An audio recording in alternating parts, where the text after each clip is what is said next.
നല്ല അടിപൊളി മീനുണ്ട്, നല്ല കടുകുണ്ട് കേട്ടോ. കല്ലമ്പാറയിൽ നല്ല കടുകുണ്ട്. കടുക 500 ഉണ്ട്, 400 ഉണ്ട്, രണ്ടൈറ്റം. സൈതാക്ക NS ചിക്കൻ ചാനലിൻ്റെ സൈതാക്ക അവിടെ വെറുതെ ഇരിക്കുന്നുണ്ട്.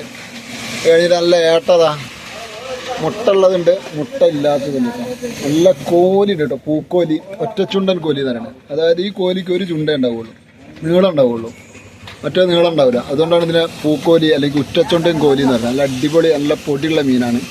പൊരിച്ചു കഴിഞ്ഞാൽ പിന്നെ ബട്ടർഫ്ലൈ നിൽക്കണ കാര്യം നിൽക്കും. അതായത് മുള്ള് വേറെയും ഇറച്ചി വേറെയും നിൽക്കും. ഉഷാറ് മീനാക്കാം. അത് കഴിഞ്ഞിട്ടല്ല നല്ല ആവോലിയുണ്ട് കേട്ടോ, കറുത്ത ആവോലിയുണ്ട്. ആകെ 550 റുപ്യക്കാണ് 1 കിലോ വിൽക്കുന്നത്. അടിപൊളി ആവോലി. അതുപോലെ ഒമാൻ മത്തി ഉണ്ട്. ഒമാൻ മത്തി അല്ലെ എത്ര ഉണ്ട് 1 കിലോയിൽ? 8 എണ്ണം 1 കിലോയിൽ നിൽക്കണ നല്ല അടിപൊളി നെയ്യും പഞ്ഞുള്ള മത്തിയുണ്ട്. എക്കോറൻ്റെ കുട്ടിയുണ്ട്, കുട്ടിയുണ്ട്. അപ്പോൾ 8 അല്ല 16 എണ്ണം ഉണ്ടാവുന്ന അവർ പറഞ്ഞു.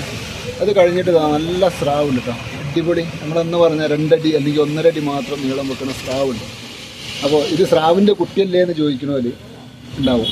അപ്പോൾ ഇതിൻ്റെ വയറ് കണ്ടില്ലേ, ഇത് പ്രഗ്നൻ്റ് ആണ്. ഇതിനെ മുറിച്ച് കഴിഞ്ഞാൽ ഇതിൻ്റെ ഉള്ളിൽ കുട്ടികളുണ്ടാവും. അപ്പോൾ അതിന് നമ്മളെന്താ പറയുക, അപ്പോൾ ഇത് സ്രാവിൻ്റെ കുട്ടിയല്ല, ഈ സ്രാവ് ഇത്രയും ഉണ്ടാവുള്ളൂ. പിന്നെ നല്ല ചൂരയുള്ള കേട്ടോ, ചെറിയ നല്ല ചൂരയുണ്ട്, നല്ല വെളുത്ത കൂന്തലുണ്ട് കേട്ടോ. പിന്നെ മത്തിനെ പറ്റി വേറെ പറയണം, നല്ല അടിപൊളി ഉണ്ടമത്തി ഉണ്ട് കേട്ടോ. നാട്ടിലെ ഉണ്ടമത്തി ഉണ്ട്, നാട്ടിലെ കോലമത്തി ഉണ്ട്. കോലമത്തി വേണ്ടവർക്ക് അതുണ്ട്, 120 റുപ്യക്ക് നാട്ടിലെ മത്തി കൊടുക്കുന്നുണ്ട് കേട്ടോ.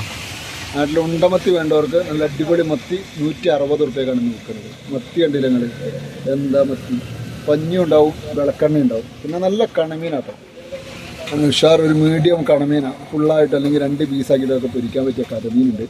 പിന്നെയുള്ള പലവകയാണ്. പലവകയിൽ പല ജാതിയാണ്, പേര് പോലെ തന്നെ എല്ലാ വകയുണ്ട്. മാലാനുണ്ട്, കണമീനുണ്ട്, കണ്ണനയിലുണ്ട്, പിന്നെ സൂപ്പാറുണ്ട്. മണങ്ങിൻ്റെ വലുപ്പം നോക്കിയാണ്, അടിച്ചപൊടി മണങ്ങുണ്ട്. കോരയുണ്ട്, പുതിയാപ്പിളക്കോരയുണ്ട്, പിന്നെ വെള്ളക്കോരയുണ്ട്. പല ജാതി ആയിട്ടാണ്. പിന്നെ പേരറിയാത്ത കുറേ മീൻ അതുകൊണ്ട്. അപ്പോൾ പെട്ടെന്ന് പോരി കേട്ടോ. നല്ല കല്ലമ്പാറ എത്തി കഴിഞ്ഞാൽ നല്ല അടിപൊളി മീനായിട്ട്, നല്ല മഴയാണ് വരുന്നത്.